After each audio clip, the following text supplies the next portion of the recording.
هنتكلم عن الجزئية بتاعة جوجل ادز، وهي حاجة مختلفة وجديدة احنا ما اتكلمناش عنها بشكل اساسي.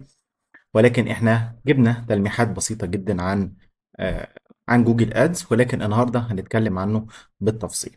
واول حاجة احنا محتاجين نعرفها ايه هو الفرق ما بين ميتا او اعلانات ميتا اللي احنا كنا بنعملها، اللي هي بتاعة فيسبوك وانستجرام وواتساب بيزنس، واعلانات جوجل ادز. طبعا اعلانات جوجل ادز هي مختلفة تماما عن ميتا.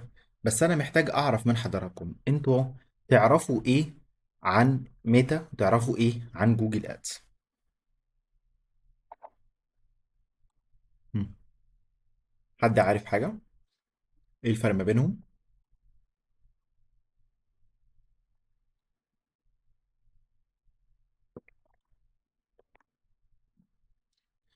طيب اوكي، ماشي. الفرق ما بينهم بكل بساطة ان ميتا هي مدعومة دعم كامل من آه، الشركه بتاعت ميتا، اللي هي فيسبوك انستجرام واتساب. دول شركه على بعض، كلهم مع بعض اسمهم ميتا.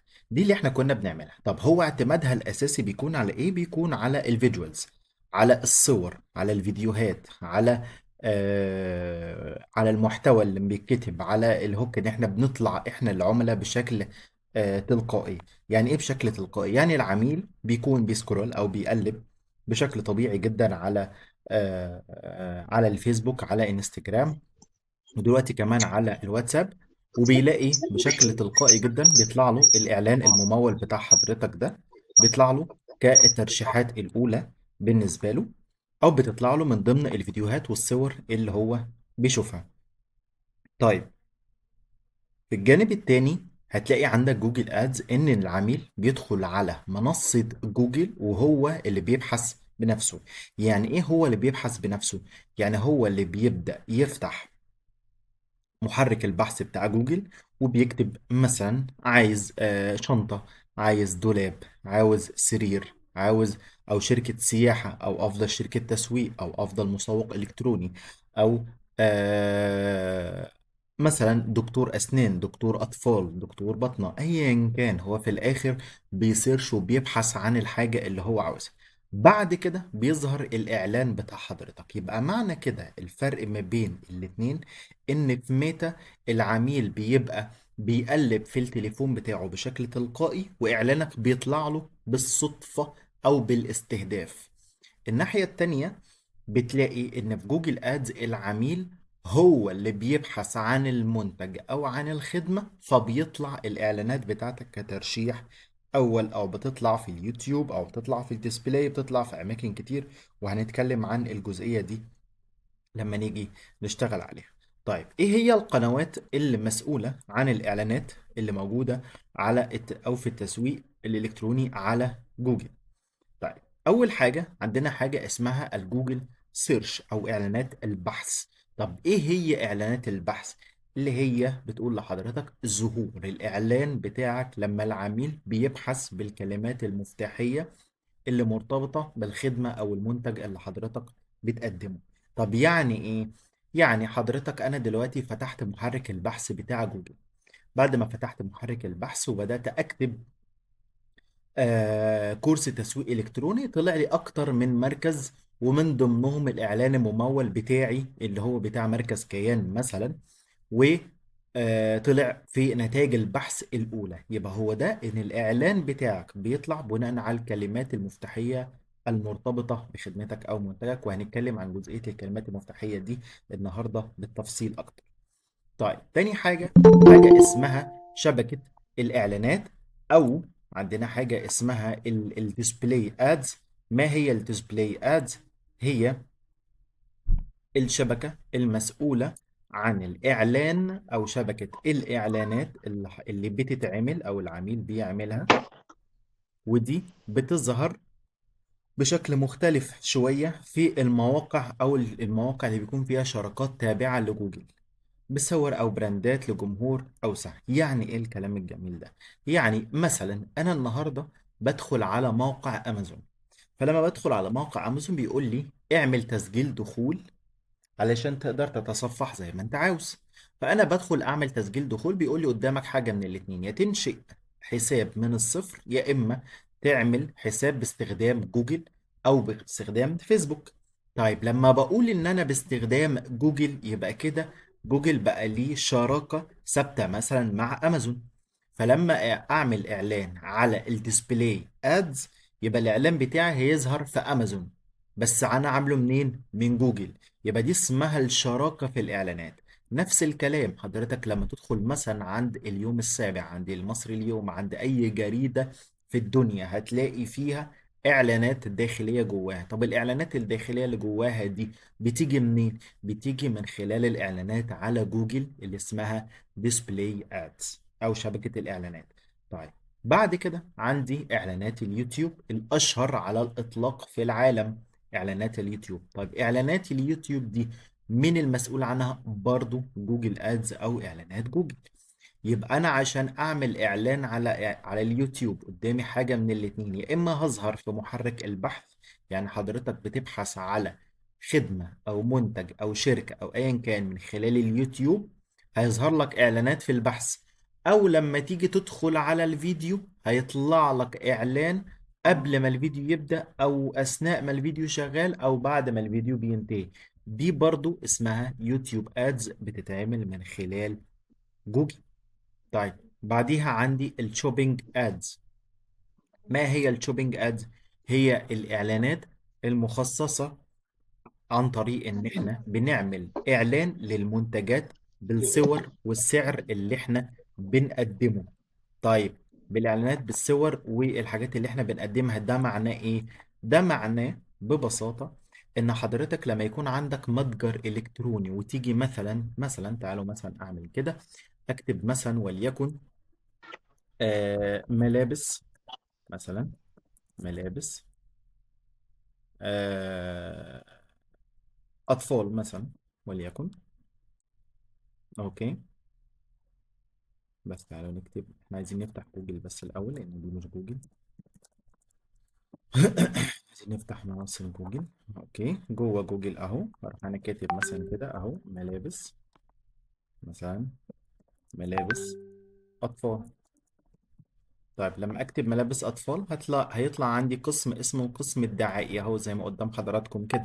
قسم الدعائي ده فيه ايه؟ دول اعلانات. طيب دول اعلانات ايه؟ بصورة وبوصف وكمان بسعر. ده اسمه اعلان الشوبينج اللي احنا كنا لسه بنتكلم عنه دلوقتي. هو ده اعلان الشوبينج اللي احنا كنا لسه بنشرحه. طيب يبقى انا معرفت يعني ايه اعلان الشوبينج، ان انا بيجي لي بكل بساطة وبكل مرونة ان انا آه ان انا اقدر ان انا اعمل اعلانات عن طريق الشوبينج بالشكل ده. طيب بعد كده عندي الاب كامبينز. ما هي الاب كامبينز؟ هي الاعلانات عن التطبيقات اللي احنا بنعملها.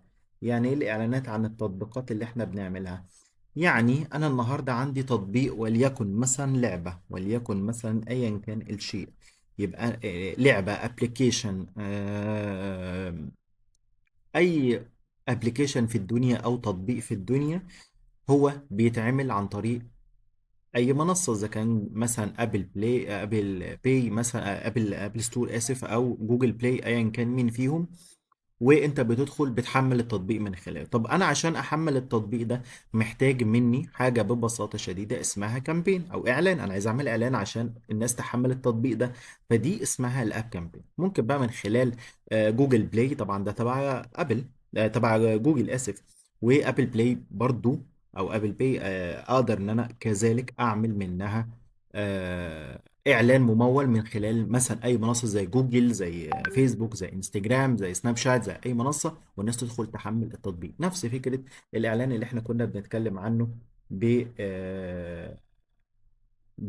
بهذا الشكل بالتفصيل. طيب بعد كده هلاقي عندي حاجه اسمها ري تارجتنج او ري ماركتنج، اللي احنا بنعيد استهداف الناس عن طريق جوجل. يعني ممكن حد يدخل على المنصه عندي، يدخل على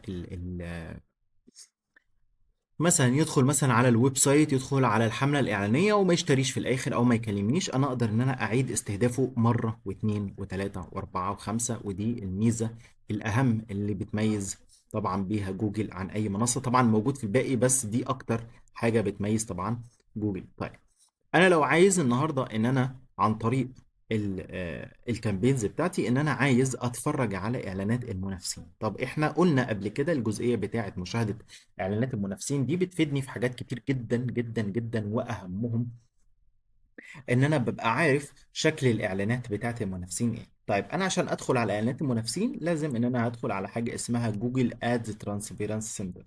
طبعا دي بتوضح لي او بتعرفني جزئيه مهمه جدا ان انا اعرف اوصل للاعلانات المموله اللي عاملها المنافس. ولكن هنا بقى الفكره فيها ان أنا لازم يكون معايا اسم او موقع بتاع المنافس اللي انا بدور على الكامبين بتاعته، او بدور على عايز اشوف الكامبينز بتاعته. طيب انا مثلا عايز ادور على الكامبينز اللي بتعملها مثلا شركة ناوي مثلا في مصر. شركة ناوي دي من الشركات الكبيرة جدا في مجال العقارات او البروكريج في مصر، وانا هسرش عليها بالشكل ده وابدا اشوف الاعلانات اللي هم عاملينها. طبعا شركة ناوي مفيش مرة بتبطل تعمل اعلانات. ما انا مطلع لي هنا ان في حوالي 3000 اعلان. طبعا 3000 اعلان دول موجودين اني تايم، يعني اي وقت في الدنيا. طب اخر 7 ايام في عندي كام اعلان؟ حوالي 2000. طب المنصات اللي طالع فيها الاعلانات، اليوتيوب مثلا، انا عايز اشوف الاعلانات اللي على اليوتيوب، فبيقول لي مثلا حوالي 2000 اعلان. فدول الاعلانات اللي هو هيقدر يطلعها لي. طب هنا ابص كده الاقي ان ايه ده شكل الإعلان هنا مش زي الإعلان على فيسبوك، أو ده إعلان كتابي زي على اليوتيوب. أهو بيقول لك أهو في إعلانات أيضا موجودة هنا أهي، شكلها شبه اللي حضرتك بتشوفها على اليوتيوب بشكل مستمر. طيب معنى كده إيه؟ معنى كده إن في أشكال وأنماط مختلفة للإعلان. يعني هو ممكن يكون نفس الإعلان هتلاقوه بيظهر لكم كذا مرة بكذا شكل مختلف. طب معنى كده إيه؟ معنى كده إن هو كجوجل بيقدر يتحكم في شكل الإعلان ويقدر يطلعه لك على أكتر من منصة. وطبعا دي ميزة مهمة جدا. يعني مثلا أنا لو دوست له هنا فيديو، أنا عايز أشوف الفيديوهات فقط مثلا اللي موجودين على الجوجل سيرش مثلا أهو في نتائج البحث، ويكونوا مثلا في آخر 7 أيام مثلا. وأبدأ أبص كده بيحمل أهو بيقول لي دول حوالي 60 إعلان، ودول شكل الاعلانات الفيديوز بس اللي هم اعلنوا عنها. طب لما هتيجي الاعلانات دي هتفتح هتلاقي في حاجات مشابهة، حاجات شبه بعض. يعني هتلاقوا مثلا فيديوهين دول شبه بعض. هو ليه حسبهم اعلانين مختلفين؟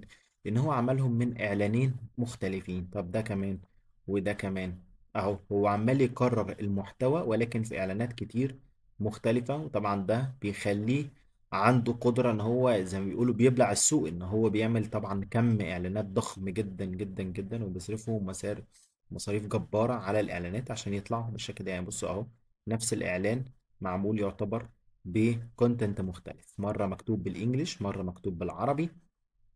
تطلع هنا تلاقيه مكتوب بالانجلش بس بطريقة مختلفة. هتطلع تاني ممكن تلاقي نفس الفيديو ده تاني دلوقتي اهو مكتوب اهو بالعربي وانجلش.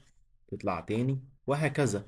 يبقى اذا هو بيقدر ان هو يوظف كل المحتوى بتاعه. مين اللي بيعمل ده؟ هل ناوي؟ لا مش ناوي اللي بيعمل ده، جوجل هو اللي بيعمل الجزئية دي. وده اللي احنا هنبدأ نتكلم عنه بشكل توضيحي اكتر.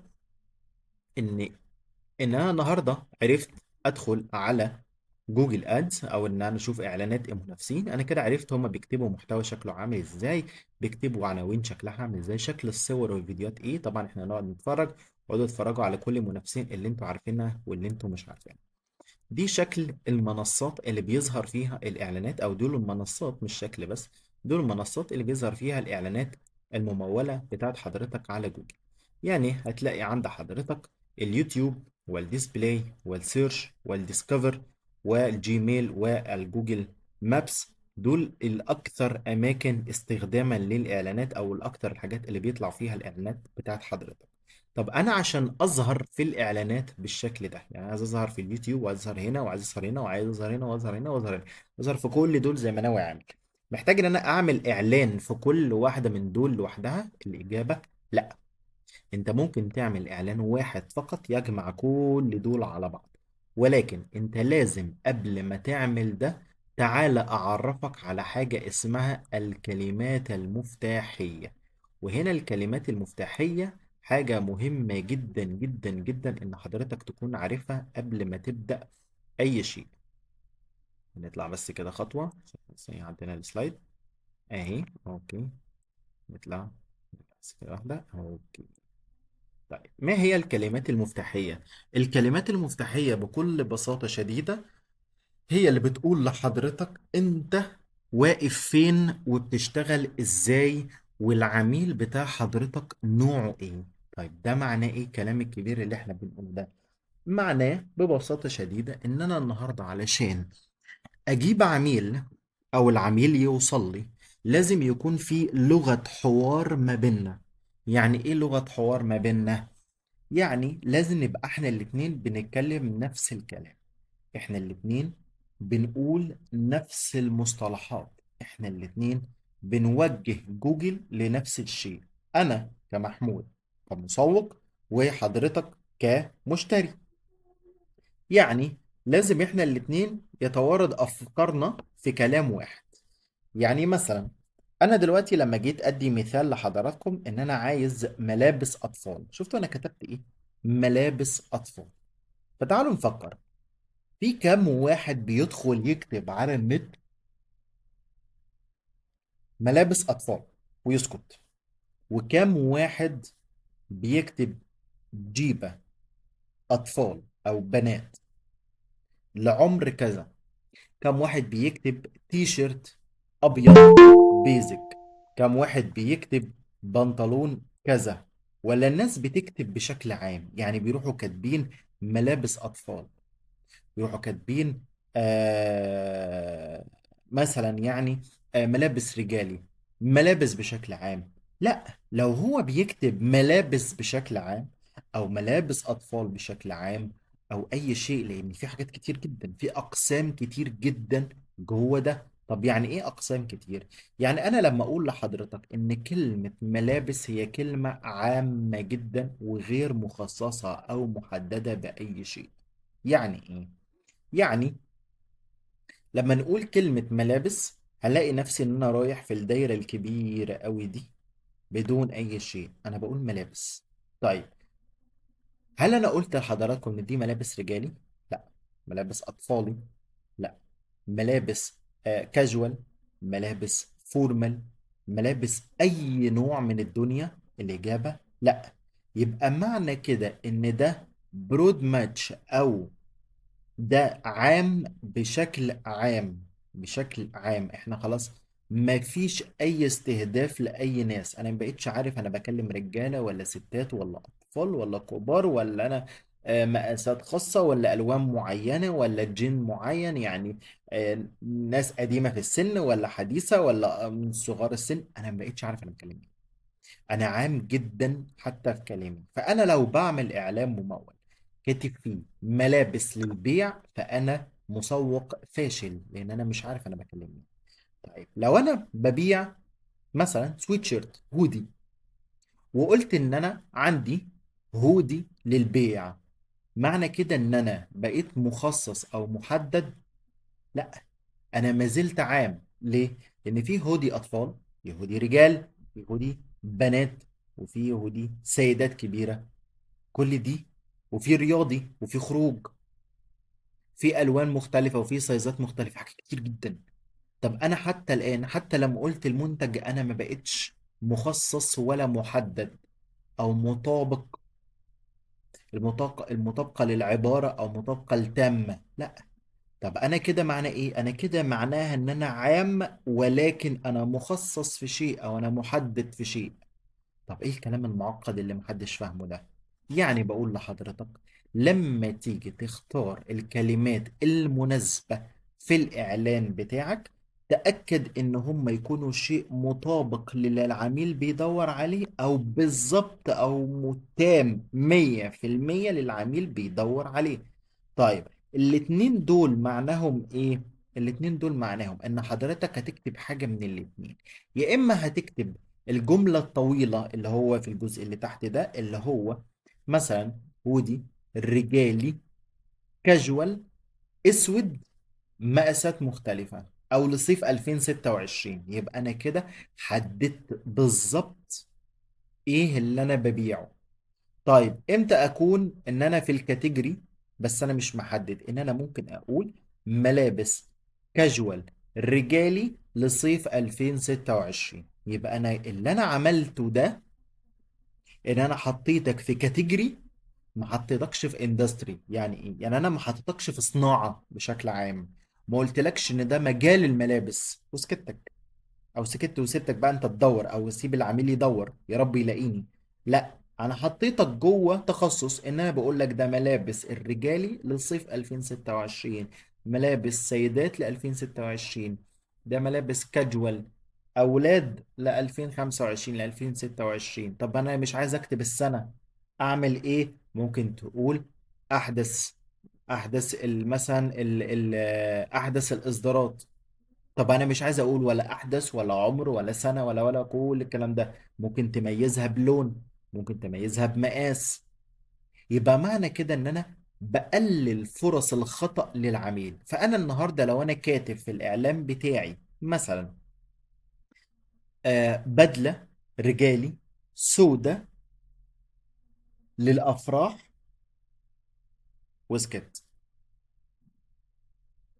يبقى معنى كده ان العميل اللي هيدخل يكتب بدلة سودة رجالي للأفراح، نسبة إن إحنا نتلاقى أو يلاقي إعلاني بنسبة 100%. طب نسبة إن العميل اللي بيدور على بدلة زرقاء مش هيجيلي بنسبة 100%. يبقى أنا عملت حاجتين: بعت العميل اللي هو أصلا مش هيقف عندي إن هو بيدور على حاجة معينة محددة في دماغه، ونسبة إن العميل اللي بيدور على المنتج بتاعي يلاقيني بنسبة 100%.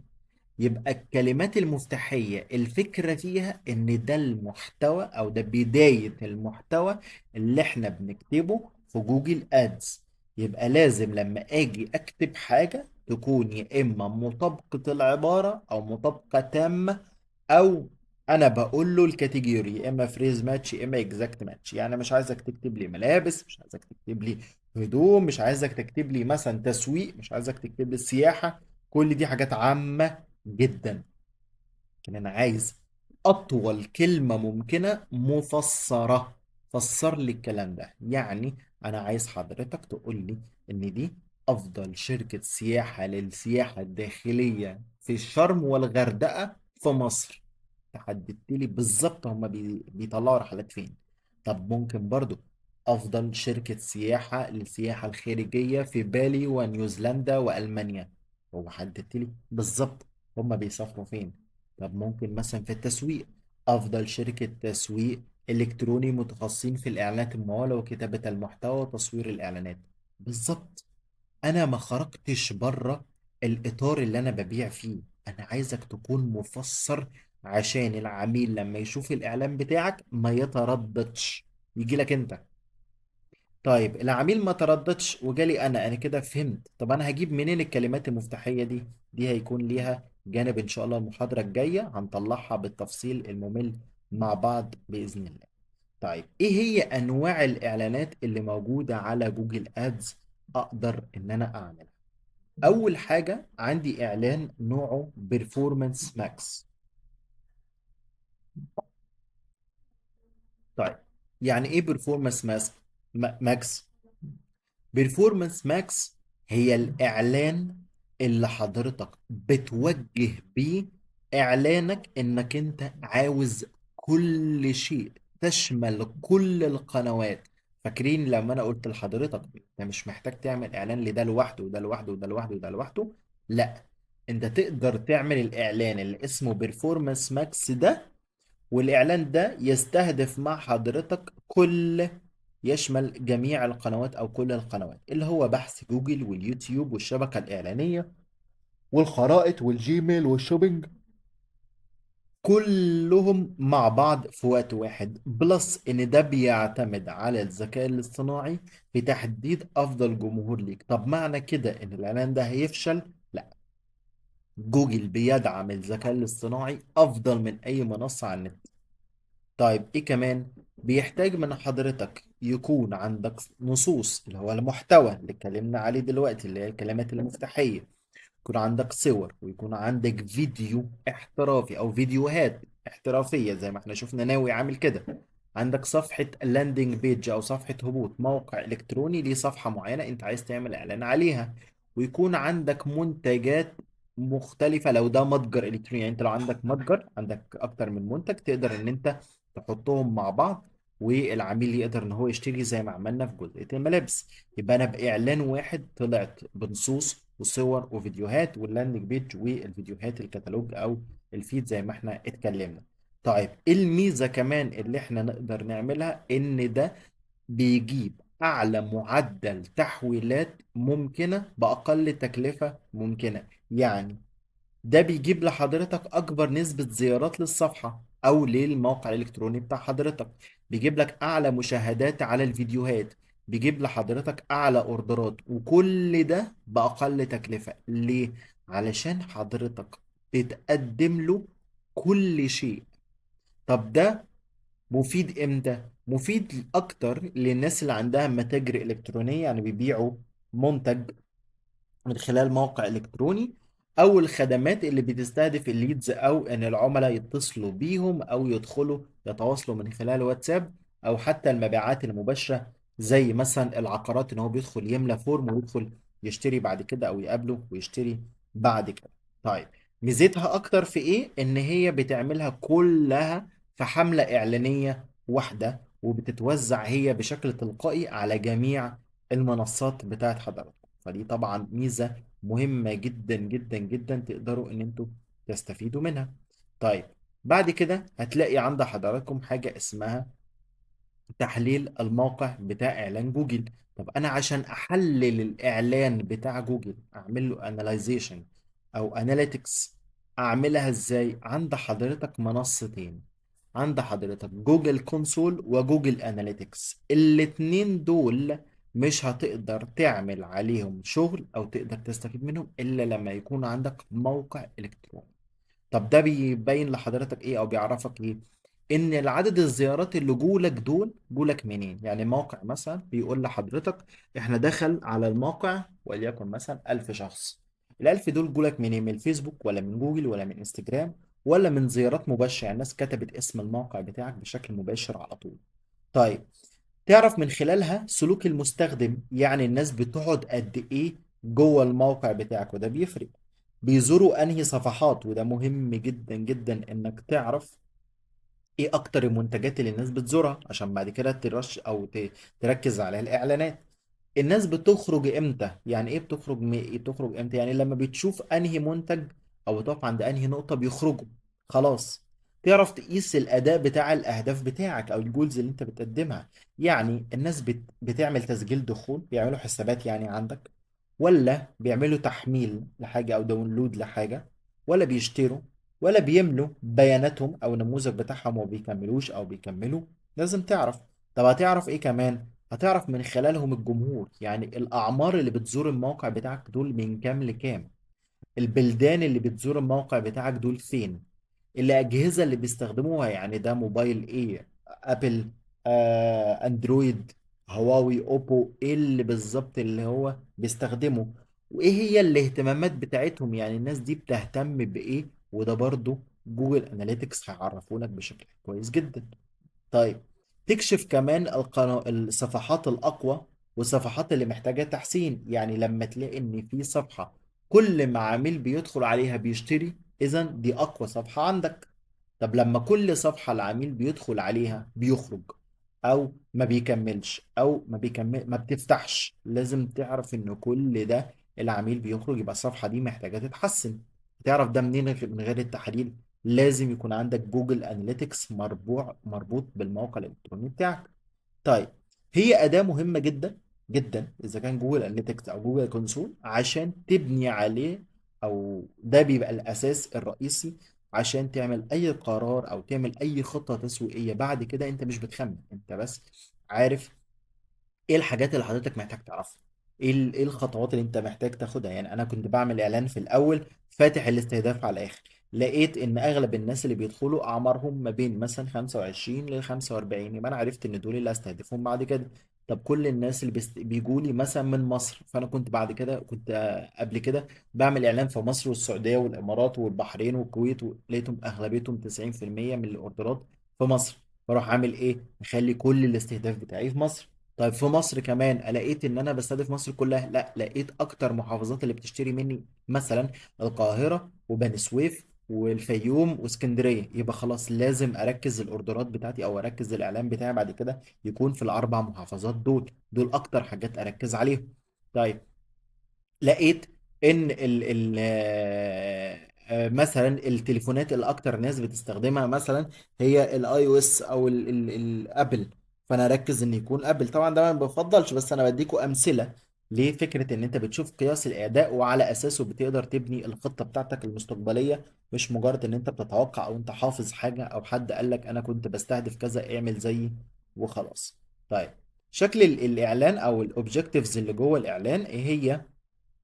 ال ال الداشبورد او الاهداف بتاعت الحملات الاعلانيه، هتلاقي ان هي زيها زي فيسبوك بالظبط، نفس الاهداف، ولكن هو هنا مقسمها بشكل مختلف. يعني عندنا اول حاجه اسمها المبيعات، تاني حاجه عندنا الليدز او اللي هي العملاء المحتملون، والاقي عندي الويب سايت ترافيك او الزيارات، والاقي عندي البرودكت اند براند كونسيدريشن اللي هي التفاعل، وعندي البراند اويرنس اللي هي الوعي، وعندي الاب بروموشن اللي هو ترويج التطبيق، واخر حاجه عندي لوكال ستور اند فيزيت بروموشنز، ودي بيتكلم فيها عن اللوكيشنز لو انت عندك محل وبتعلن عنه.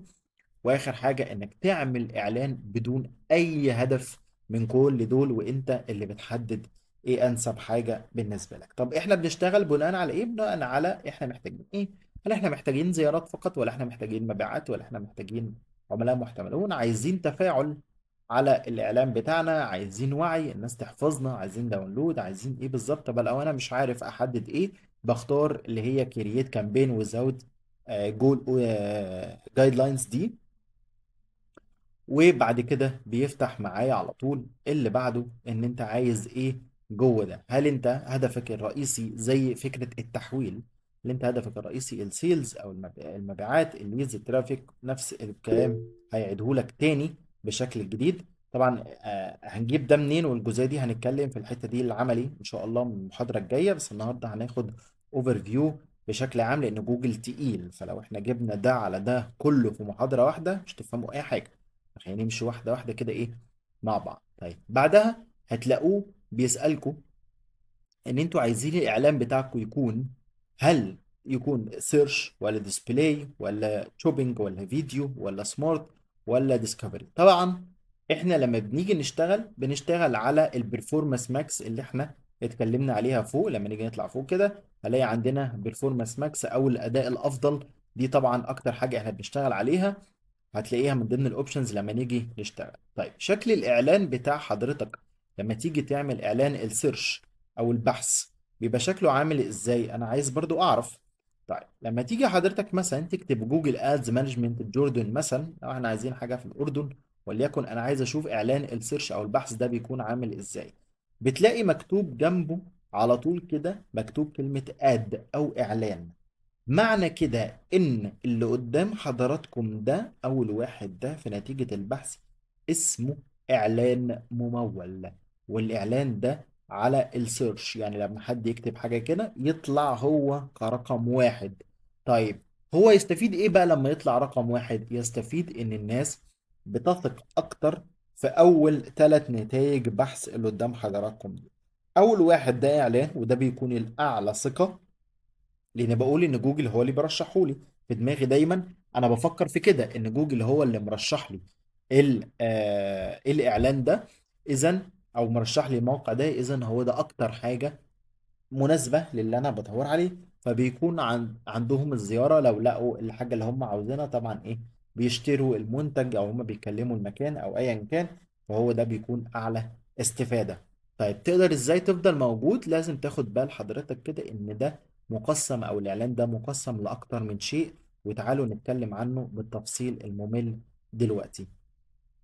اول حاجة هتلاقي عند حضراتكم، طبعا انا ايه عايز اعمل زوم قدر الامكان كده.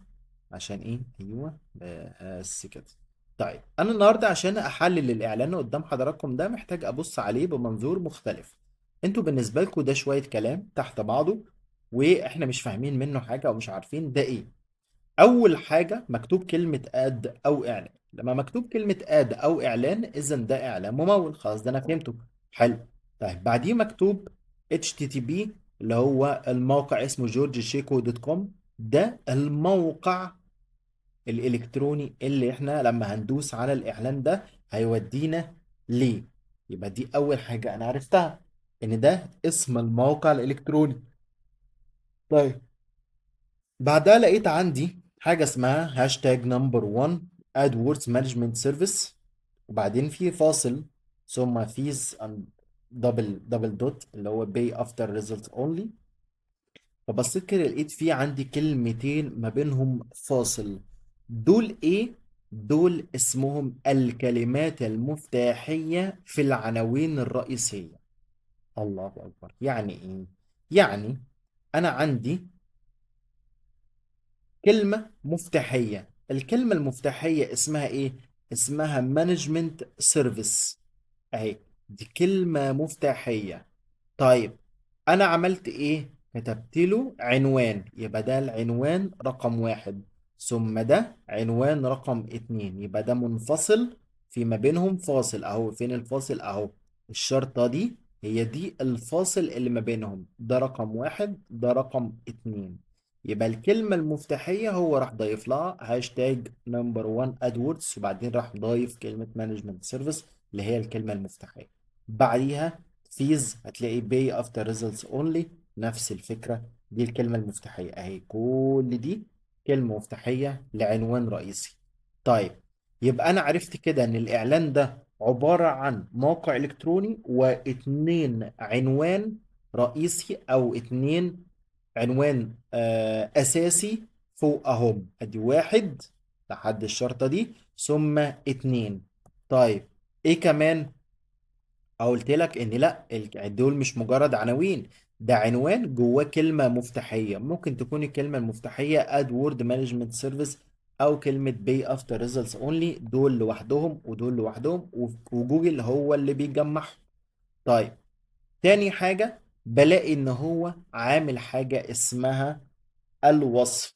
ففي عنده وصف طويل ووصف قصير.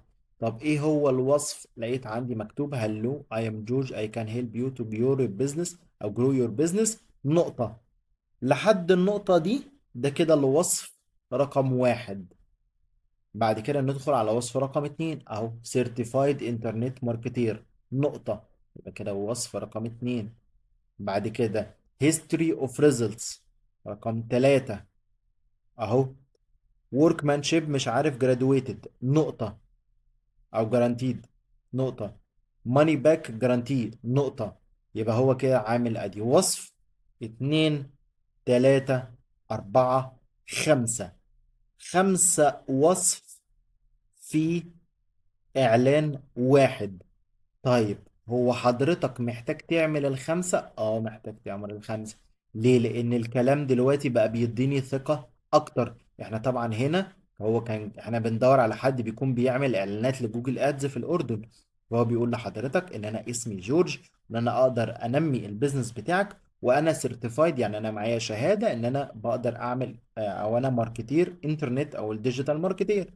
طيب وعندي تاريخ من النتائج، واقدر ان احنا نشتغل بيه عن طريق الجرانتيد او ان انا ارجع لك الفلوس لو انت ما شفتش النتائج اللي انت عايزها. طبعا هو بيحفز الناس ان هم يدخلوا على الموقع عنده وان هم يشتركوا. طيب هتلاقي عندك في عندك زرار اتنين تلاتة أربعة. طب الزراير دول بتقول إيه؟ واحد بيقول فيو تستيمونيالز اللي هو شوفوا النتائج أو آراء العملاء السابقين بتوعي. About us إحنا مين، والسيرفيس أوفرد دول برضو الخدمات اللي إحنا بنقدمها، وآخر حاجة جيت إن تاتش يعني تواصل معنا الآن. يبقى أنا لما أجي أبص دي مش مجرد اعلان عادي، لا لا لا، ده الراجل عامل اعلان مفصل. يعني جايب لحضرتك مثلا هو بيحاول يشجعك بكل الطرق، بيقول لحضرتك ان انا بجيب الكلمات اللي هي الادوردز، الكلمات المفتاحيه، المانجمنت سيرفيس، ودي اول حاجه، وحضرتك هتدفع بعد ما تشوف النتائج. وبعد كده بيعرف نفسه، انا جورج بعمل كذا كذا كذا، وانا سيرتيفايد، وانا عندي تاريخ من النتائج، وان احنا بنشتغل بشكل معين، وان انا ارجع لك الفلوس لو ما جالكش نتائج. وبيقول لحضرتك تقدر تلاقي زرار هنا في آراء العملاء، وزرار هنا تعرف مين هو جورج، وهنا تعرف تشوف ايه الخدمات اللي احنا بنقدمها، واخر حاجة تواصل معنا. يبقى انا النهاردة اي واحد في حضراتكم عايز يشوف اعلان ممول على جوجل هيشوفه النهاردة بشكل مختلف عن ما كان بيشوفه امبارح. امبارح كان بيشوف ان هو شوية كلام بيقرا كلمتين ويروح داخل على الموقع او مش داخل. لكن دلوقتي لا، ده كل كلمة لازم تتقري، كل حاجة لازم تعرف. طيب لما تيجي تبص هنا كده هتلاقي ان ده مش مكتوب جنبه اد، مش جنبه اعلان.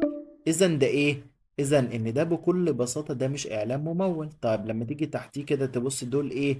ده برضو مش اعلان ممول. يبقى مين الوحيد اللي في التلاتة عمل اعلان ممول؟ هو جورج، اللي هو اول واحد ده. فساعتها انت بتعرف ان انت قدام واحد عامل اعلانات ممولة بالشكل اللي قدام حضراتكم ده.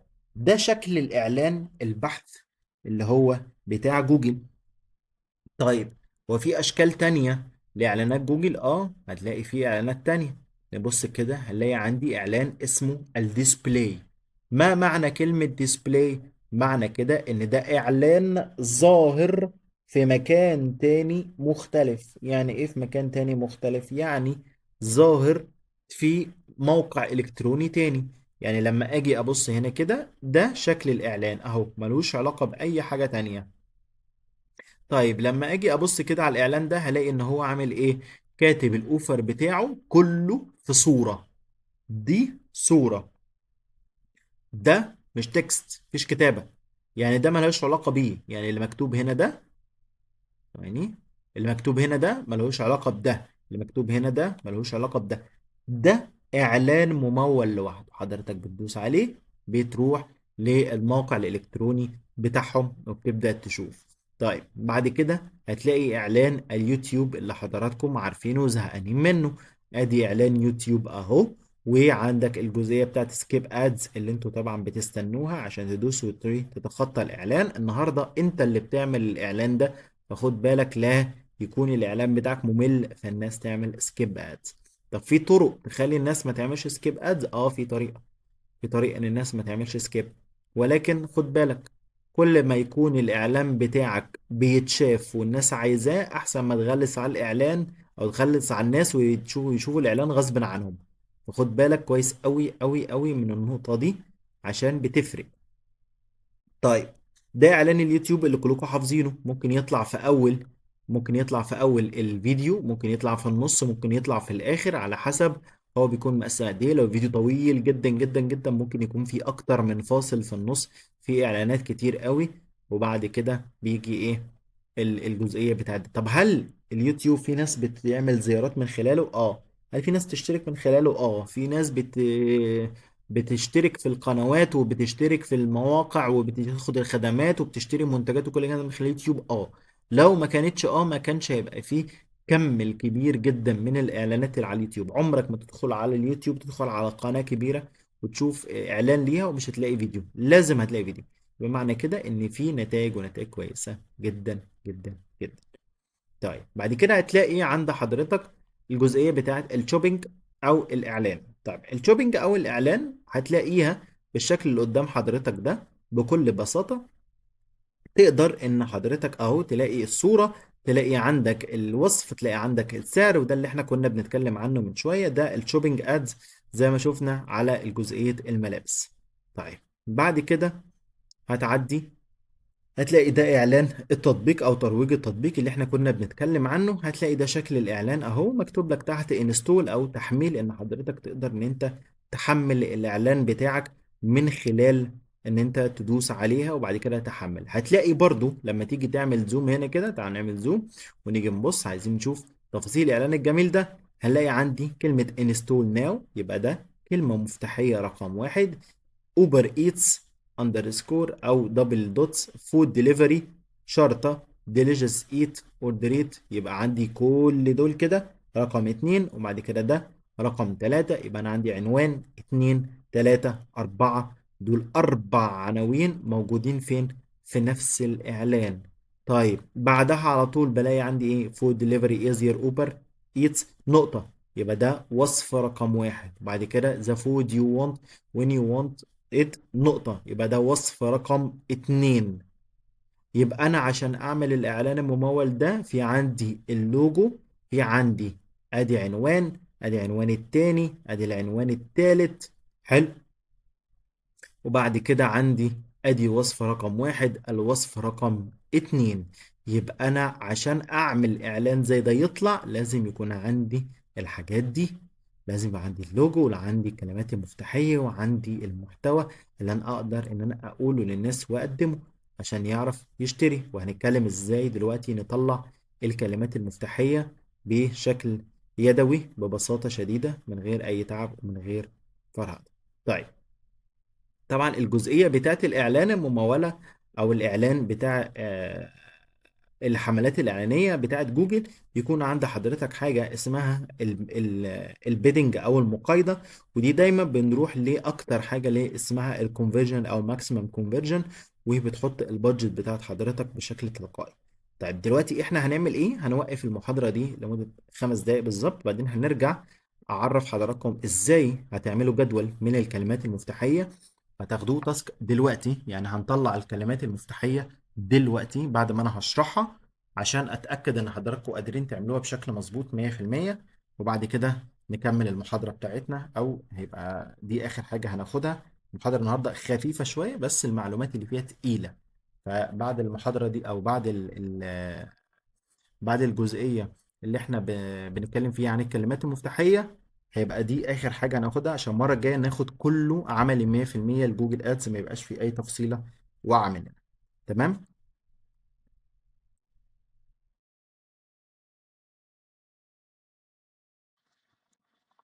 طيب اوكي، احنا هنعمل ايه دلوقتي؟ احنا عايزين نطلع من هنا الكلمات المفتاحية بتاعتنا علشان نقدر نستخدمها بعد كده في الاعلان الممول بتاعنا. زي ما احنا شفنا اغلب الحاجات بيكون فيها عناوين رئيسية تحتوي على كلمات مفتاحية، وعلى محتوى كذلك يحتوي على كلمات مفتاحية.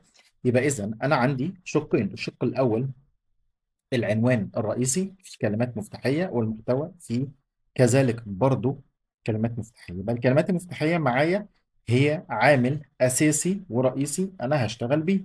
طيب أنا عشان أعمل ده لازم أكون عارف أنا هطلب ده إزاي. زي ما إحنا قلنا قبل كده، أنت علشان تطلب لحاجة من شات جي بي تي لازم تبقى فاهم هو بيشتغل إزاي، ولازم تبقى عارف حضرتك عاوز إيه. فتعالى مثلا، أو تعالوا مثلا إن إحنا نبدأ نكتب له مثلا كده إن اتكلم معايا وكأنك كاتب، أو مصور بقى، مصور إلكتروني محترف، خبرة أكثر مثلا من 10 سنوات في إعلانات جوجل أدز في مصر والوطن العربي مثلا. بعد كده هبدأ أقول له إحنا مين؟ إحنا مثلا مركز كيان للكورسات، بنقدم كورسات تسويق إلكتروني شامل، وكورسات مثلا جرافيك ديزاين، كورسات مونتاج كذلك.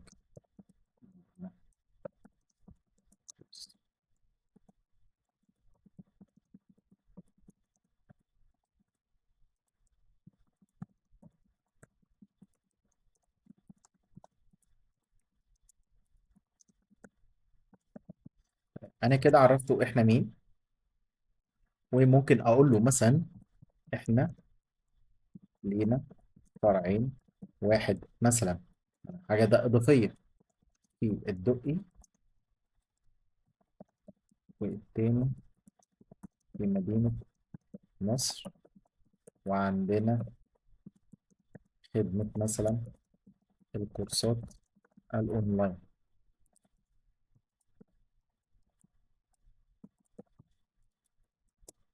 طيب انت دلوقتي عايز منه ايه؟ انا عايز منه كلمات مفتاحيه، ولكن بشرط اساسي ان احنا قلنا لما تيجي تطلع الكلمات المفتاحيه وتكتب، ما تكتبش الكلمات العامه بشكل عام.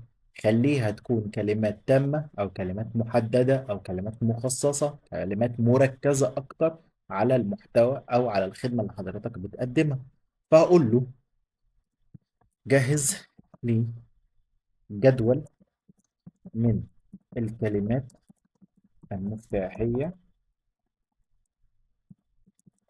يتضمن الآتي: واحد، الكلمات المفتاحية، واكتب له بين قوسين مثلا مخصص أو محدد فقط.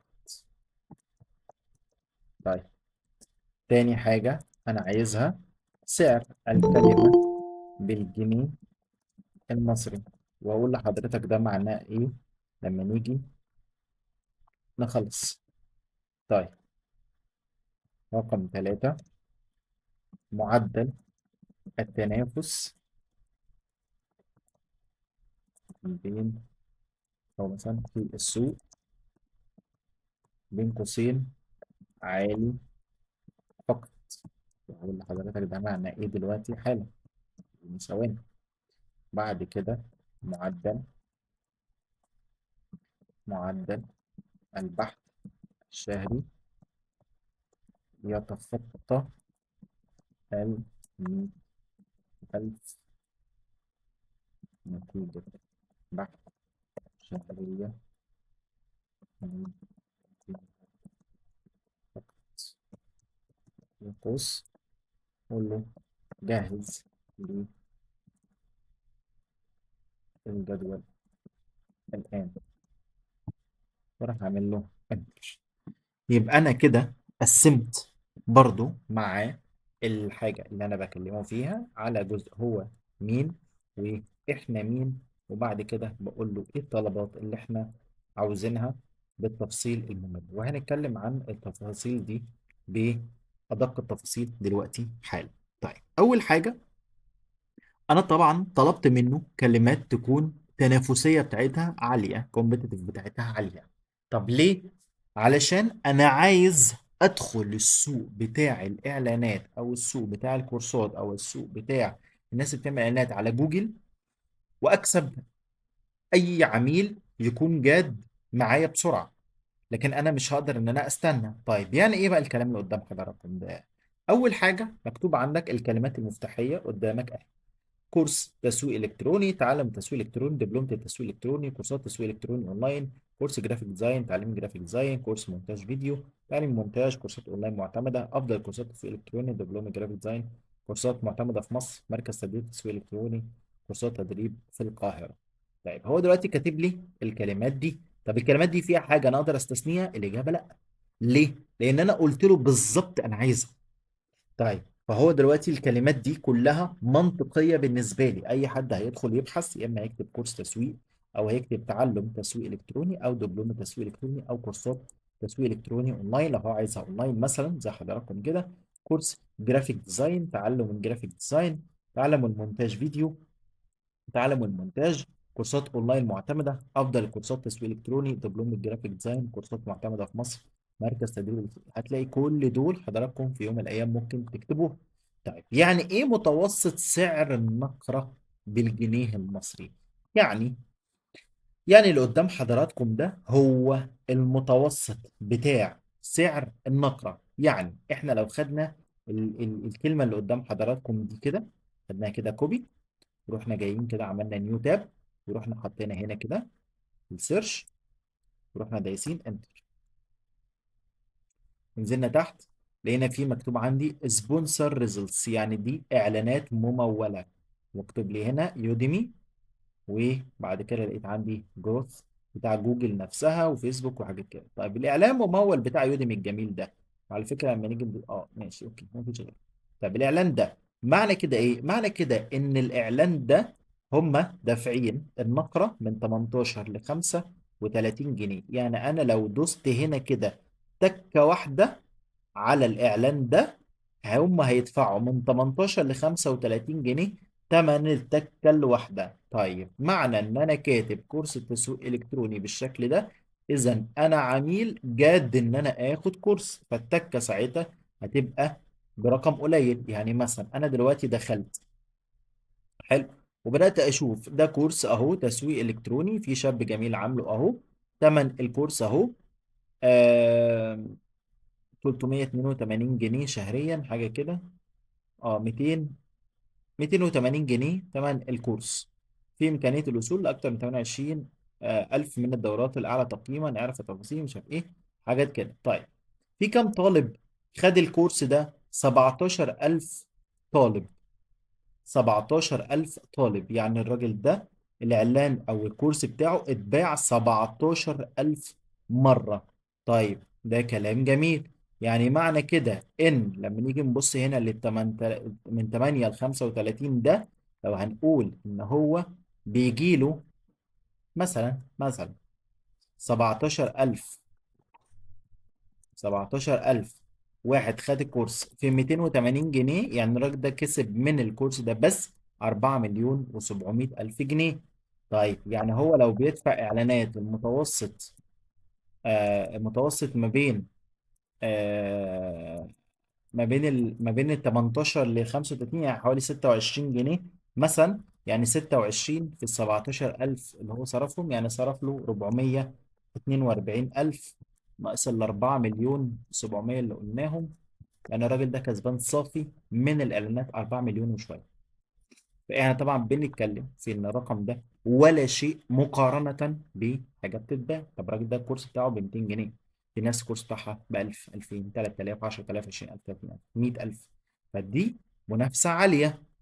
عشان كده معدل البحث الشهري بتاعها قد ايه؟ من 100000 ل 300000 واحد شهريا بيعملوا بحث، اللي هم من الجماهير بيعملوا بحث عن الكلمة دي. طيب نفس الكلام هنطبقه على دي، تعلم التسويق الالكتروني من 15 ل 30. طب ايه الفرق ما بين الاثنين؟ كلمة كورس وكلمة تعلم تغير في سعر الكلمة. طيب نسبة البحث قد ايه؟ من 100 ل 250 برضو عالي. دبلوم التسويق الالكتروني دي تفرق، لان دي اغلى، الناس بتكتبها اكتر، من 100 ل 200 ألف. كورسات تسويق إلكتروني نفس الكلام، التكات أو النقرات اللي احنا بنقول عليها الكلمات. يبقى أنا هاخد الكلمات دي مثلا زي كورس تدريب في القاهرة مثلا، كورسات معتمدة في مصر، طبعا دي كلمة عامة قوي فمش هاخدها. ممكن دبلوم الجرافيك ديزاين دي مثلا اخدها. افضل كورسات تسويق الكتروني اخدها. كورسات اونلاين معتمدة ممكن اخدها، هي رغم ان هي عامة شوية لو مش محدد كورس ايه بالظبط. تعلم مونتاج برضو ممكن اخدها، كورسات مونتاج فيديو. يبقى انا كده طلعت الكلمات المفتاحية المناسبة بالنسبة لي. هنستخدمها ازاي؟ هنتكلم في ده تكنيكال اكتر في المحاضرة الجاية ان شاء الله. ولكن دلوقتي انا محتاج من حضراتكم ان انتوا تطلعوا لي الكلمات المفتاحيه دي وتبعتوا لي سكرين شوت بالكلام ده، او آه مين بيدفع سعر النقرة؟ المعلن يا فندم. يعني انا دلوقتي كشركه انا اللي بدفع ثمنها عشان يجي لي زيارات، زي الفيسبوك انا بدفع فلوس عشان يجي لي مشاهدات، بدفع فلوس عشان يجي لي رسائل. نفس الفكره، حضرتك بتدفعي اهو، هو بيحدد لك من هنا التكلفه لكل النتيجه من قبل ما تعملي الاعلان. يعني سعر النقرة من 18 ل 35. طب هل ده رقم ثابت؟ يعني ده رقم الحقيقي اللي بيدفع؟ لا، انا ممكن ادفع اكتر من كده وممكن ادفع اقل من كده. طب بناء على ايه؟ على المنافسة. كل ما المنافسة تكون اقل ممكن اكون اقل من 18 كمان، ممكن يوصل مثلا لجنيه ونص، جنيه و50 قرش و30 قرش وسنت و2 سنت و3 سنت وهكذا. وممكن يوصل ل 50 و60 و70 و80 و100 و200 و300. فعلى حسب المنافسة في السوق شكلها عامل ازاي. هتعرف منين المنافسة؟ لما الاعلان بتاع حضرتك هتلاقيه غالي، اعرف ان المنافسه عاليه. لما تلاقيه رخيص هتلاقيه برضو رخيص. حلو، تمام. طيب ده بالنسبه لمين اللي بيدفع ثمن الحاجات دي. طيب انا هوقف عندي كده، وهنكمل الشرح تكنيكال اكتر المره الجايه باذن الله. بس انا محتاج من حضراتكم دلوقتي، انا عايز جدول بالمحتوى زي اللي قدامي ده كده، كل واحد يبعت لي حالا. اوكي.